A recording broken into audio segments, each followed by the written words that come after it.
현대인들이 많은 어떤 독소들에 노출이 되잖아요.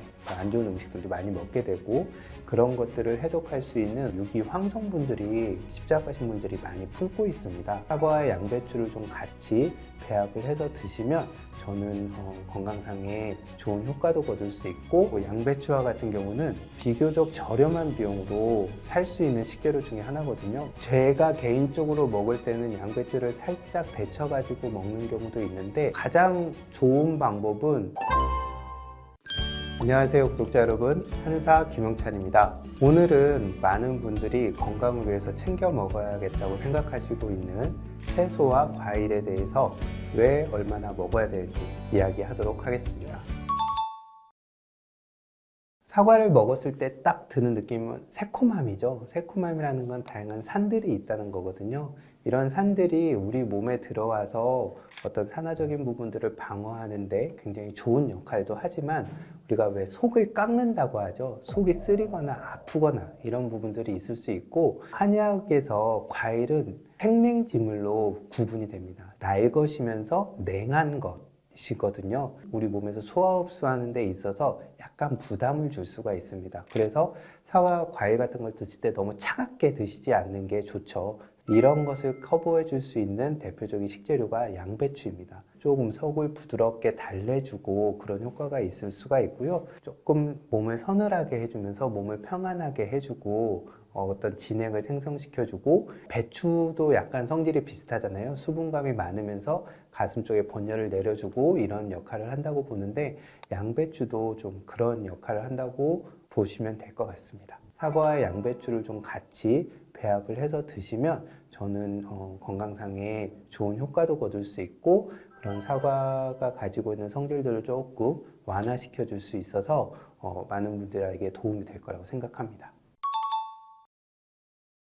양배추에서 추출한 그런 위장약도 있어서 많은 분들이 그런 거를 드시기도 하고, 양배추즙을 드시는 분들도 꽤 많거든요. 본인이 위가 안 좋다고 생각하시는 분들은. 제가 좀 더 포커스를 두고 있는 부분들은, 양배추가 십자학과 식물이거든요. 대표적인 거는 양배추도 있고 브로콜리도 있고, 요즘 먹는 콜라비 같은 것들, 갓, 그리고 냉이, 이런 것들이 좀 그런 식물들인데, 그런 식물들의 특징이 뭐냐면 우리 몸의 해독 과정에 도움이 되는 유기 황성분들이 십자가 식물들이 많이 품고 있습니다. 우리는 유기 황을 가지고 아주 세포의 진화 과정에서 그걸 통해서 우리 몸의 해독 과정들을 활성화시키는 역할들을 해왔거든요. 현대인들이 많은 어떤 독소들에 노출이 되잖아요.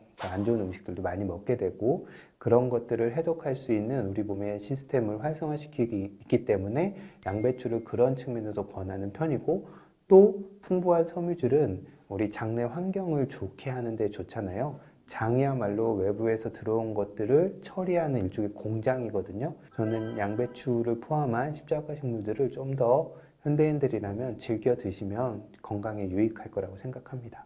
제가 개인적으로 먹을 때는 양배추를 살짝 데쳐 가지고 먹는 경우도 있는데, 또 열을 너무 많이 가하면 양배추의 유익한 성분들도 많이 없어진다고 해요.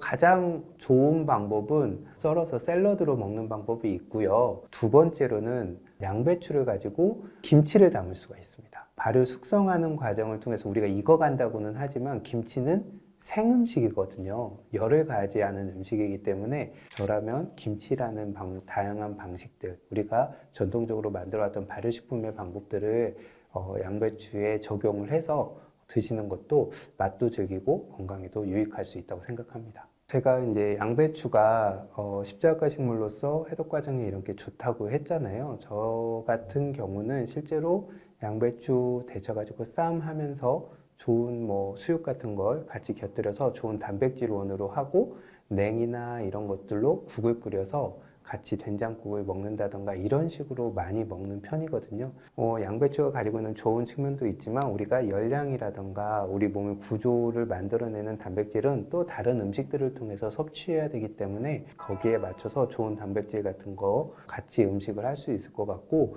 또 달걀, 앞서서도 이야기를 했잖아요. 달걀도 좋은 단백질원이니까 달걀과 양배추도 같이 배합이 되고, 이런 식으로 다양하게 조합을 하시면 양배추라는 어떤 좋은 식재료의 가능성도 좀 더 넓어질 수 있을 거라고 생각합니다. 양배추는 저는 일단은 위장이 조금 불편하신 분들한테 좋을 거라고 생각을 해요. 많은 분들이 드셔보시겠지만 양배추를 먹으면 속이 좀 편해지거든요. 그렇기 때문에 외식이 잦다던가 뭐 어떤 가공식품들을 많이 먹을 수밖에 없는 생활을 한다던가 이런 분들 같은 경우 양배추는 특별히 조리하지 않아도 생으로 좀 몇 조각 막 씹어 먹기도 하거든요. 맛이 좀 달콤 고소하고 약간의 향도 있고 해서 꽤 많이 먹을 수 있고, 그런 것들이 조금 거스린다면 물에 정말 살짝 데쳐가지고 좀 부드럽게 꼭꼭 씹어 드시면 다양한 독소들에 노출되는 현대인들의 기본적인 건강에도 도움이 되고, 또 노인분들 소화도 잘 안 되고 장도 운동이 잘 안 돼서 변비도 많고 이런 분들 계시거든요. 장에도 도움이 되고 좋은 영양 섭취에도 도움이 될 것 같아서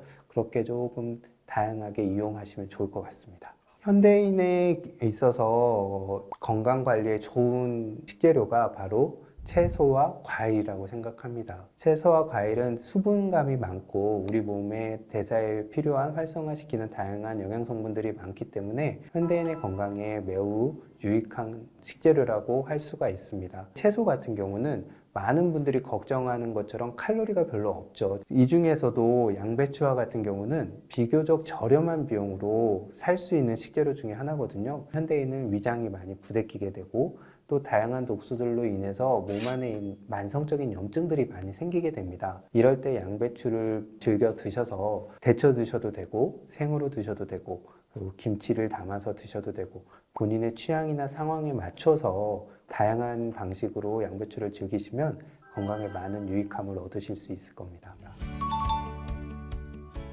나이를 먹는다는 건 몸이 녹이 쓰는 것과 비슷하다. 몸, 세포 구조적으로, 기능적으로 허물어지기 시작을 한다. 그런데 자꾸 귀찮다고 어제 해놓은 음식 또 먹고 묵은 음식 자꾸 먹고 그러시면 안 된다. 새 것을 자꾸 먹어야 된다. 그래야 뭔가 내 몸이 녹이 슬고 무너져 가고 허물어지고 낡아지는 것을 좀 더 새롭게 하지 않겠느냐. 그렇게 우리가 새로운 음식을 한다고 했을 때 장을 봐다가 집밥을 이렇게 그때그때 해먹는 반찬 한 가지라도 해먹는 게 중요하고, 우리가 신선한 과일은 그런 새로운 음식의 굉장히 대표적인 거잖아요. 항산화 물질들, 즉 우리 몸에서 일어나는 산화적인 작용을 막을 수 있는 물질들이 과일에는 풍부하게 들어있기 때문에 나이가 드실수록 신선하고 건강한 과일을 드시는 건 건강에 중요합니다. 과일이 예방할 수 있는 병은 나에게 필요한 것을 적당히 섭취한다면 노화에 따른 모든 병이라고도 말할 수 있을 것 같습니다. 질병에 대해서 굉장히 세분화해서 생각하잖아요. 이 병은 이걸 많이 먹거나 이게 부족해서 생기고 저 병은 저것 때문에 생기고, 하지만 그것은 상당히 실험실적인 결과입니다. 우리가 일상에서 노출되는 어떤 음식물이나 환경이나 생활에서 받는 스트레스나 다양한 요소들은 실험실처럼 딱 통제된 환경이 아니에요. 그런데 노화라는 건 우리 몸이 하나씩 하나씩 제 기능을 잃고, 쉽게 생각하면 보트에 구멍이 뚫려서 물이 조금씩 새어 들어오는 것과 같아요. 그런 것들이 내가 그전에 어떻게 살아왔는가, 그리고 내가 유전적으로 어떤 패턴을 물려받았냐에 따라서 다양한 형태의 질환으로 발현이 되는 거거든요. 그렇기 때문에 이 노화라는 어떤 전체적인 현상, 즉 내 몸이 내부에서부터 산화되는 이 현상을 막는 것, 이런 것들이 굉장히 중요하고, 그럼으로써 좋은 건강 수명을 오래 유지하고 천천히 나이 드는 것이 노년의 건강관리의 핵심이거든요. 그런 측면에서 봤을 때 과일이라는 것은 그런 산화적인 스트레스를 방어할 수 있는 좋은 어떤 식재료가 될 수 있는 것이죠. 물론 그런 측면에서 뭐 심혈관계 질환이라던가 이런 부분에 특별히 효과가 있다, 이렇게 또 말할 수는 있겠지만, 신선하고 건강한 과일을 잘 섭취한다면 노년에 따른 모든 병을 예방하는 데 도움이 될 수 있을 거라고 생각합니다.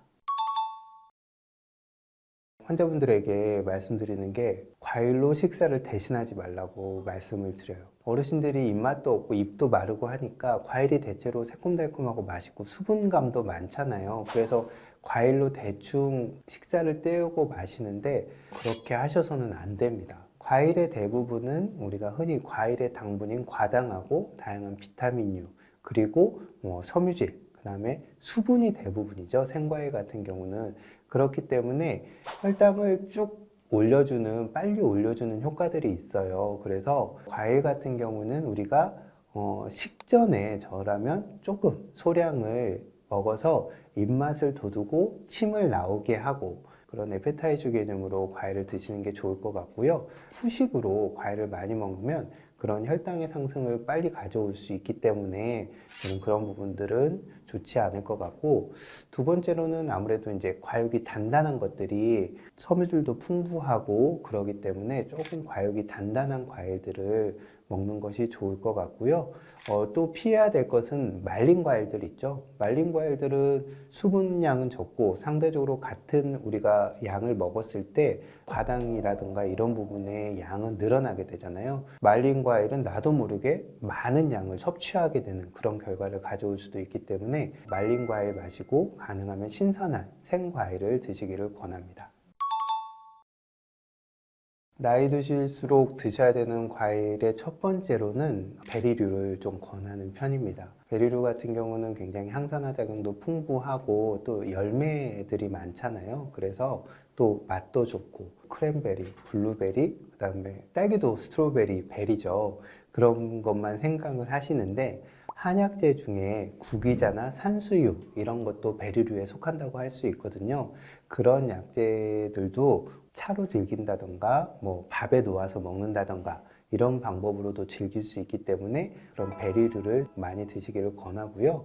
두 번째로는 의사의 얼굴을 파랗게 질리게 한다는 토마토죠. 토마토는 특히나 이제 당분이 적죠. 토마토가 막 달콤하지는 않잖아요. 대신에 항산화 물질들 풍부하고 또 껍질째 먹을 수 있는 과일이잖아요. 그렇기 때문에 저는 토마토를 권하는 편입니다. 특히나 이제 남성들 같은 경우는 전립선 질환에 또 토마토가 좋다고 많이 알려져 있기 때문에 중년 이상의 남성들이 상당히 전립선 문제로 많이 고민도 하고 전립선암의 비중도 높아지고 있기 때문에 토마토 많이 권하고 있습니다. 그리고 세 번째로 권하는 건 많은 분들이 드시고 있는 사과죠. 가을부터 우리가 겨울 정도까지 아주 맛있게 먹을 수 있는 과일이고 또 그 자체가 섬유질도 풍부하고 다양한 비타민류도 풍부하고 해서 사과를 권하는 편인데요.